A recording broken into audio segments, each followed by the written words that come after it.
Why I Am Not a Hindu is written by Kancha. Ilaiah, born the 5th of October 1952, is an Indian political theorist, writer and a Dalit rights activist.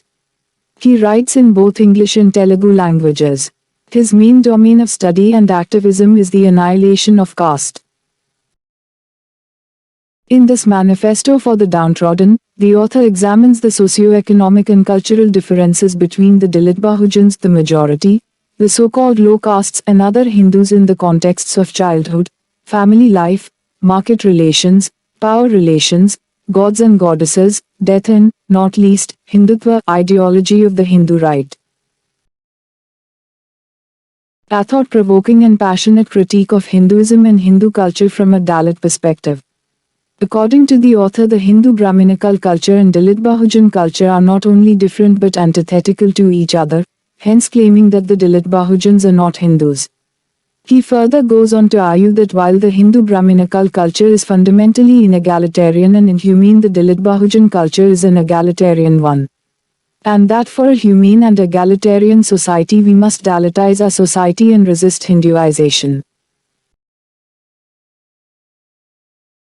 In short, the author argues that the high castes of Hinduism, i.e. Brahmins and Kshatriyas, are parasitic, misogynistic, violent, oppressive, corpulent, and demanding of spiritual fascism.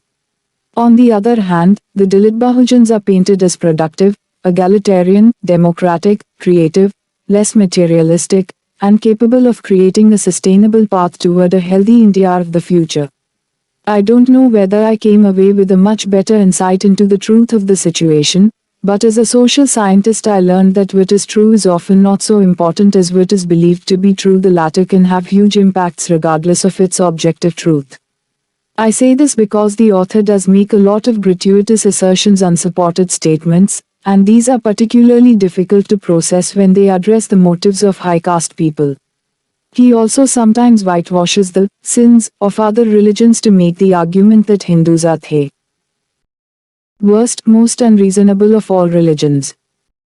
According to Sparsha Barman in the article, A Bahujan Critique of Brahminism, reviewing Ilaiah's Why I Am Not a Hindu. In the introduction, the author explains how the Dalit Bahujans have constantly been otherized by society since ancient days, mostly by Hindutva politics. He boldly remarks that the very sight of its saffron tilak culture is harassment to us, and argues that the Sudras and the Ati-Sudras are non-original religious, economic, political, social and cultural philosophy of their own, which differs vastly from the Hindu philosophies. Thus, they need not be incorporated or absorbed into the body of Hinduism and Hindutva at all. He derecognizes the word Hindu and puts emphasis on the Dalit Bahujan traditions, and at the end proposes that time has come when the flag bearers of Brahminism must learn to listen and to read what we have to say. Zai. In the first chapter of the book, Ilaiah tries to justify the title of the book, i.e., why he is not a Hindu. The chapter opens with a simple assertion, I was not born a Hindu for the simple reason that my parents did not know they were Hindus. 1. People only identify with a certain religion when they see others worshipping the same god, going to the same temples and practicing similar idioms and rituals. The author's family, living in a small South Indian village, carried only the identity of their caste or lower caste Kuruma, and that was all they could identify themselves with. None of the organized or dogmatic religions was relevant to them, as none of them reflected on their life and consciousness. We read glimpses of how the sense of superiority and inferiority of castes is disseminated right from his childhood days. However, there is also an evidence of some sort of gender equality when he talks about caste training of teen boys and girls.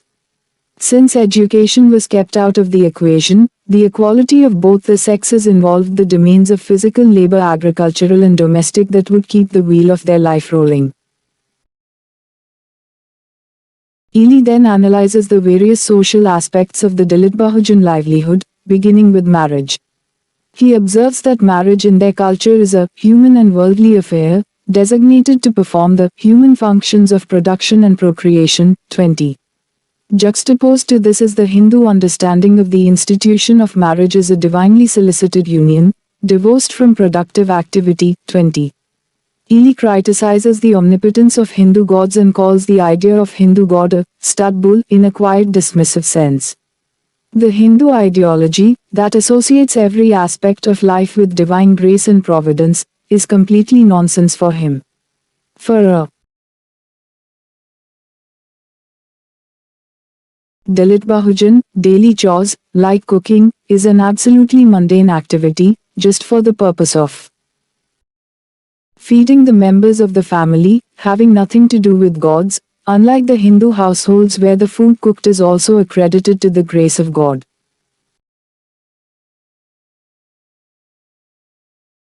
Ilaiah's critique of Hinduism continues as he quotes from the Gita, "You have the right to work but not to the fruits." He argues that such a statement puts all the fruits at the hands of the Brahminical supremacists, with the working Dalit Bahujan class left with nothing, except blood and toil. The kind of caste-based discrimination that has been preached in Hindu scriptures consciously disempowers the lower, Sudra castes and accumulates social, economic, and political powers in the hands of the Brahminical aristocracy. Same is the case with the Baniyas, however extremely exploitative a character which originates from their stronghold over economic exchange and the resulting deposition of huge wealth. This excessive control over the macrocosmic economy by the Baniyas, attributed to their affiliation with Brahminism, has in turn caused the practice of caste-based discrimination of the Dalit Bahujans. This clearly shows that, in Indian society, wealth has always been the deciding factor of power and politics.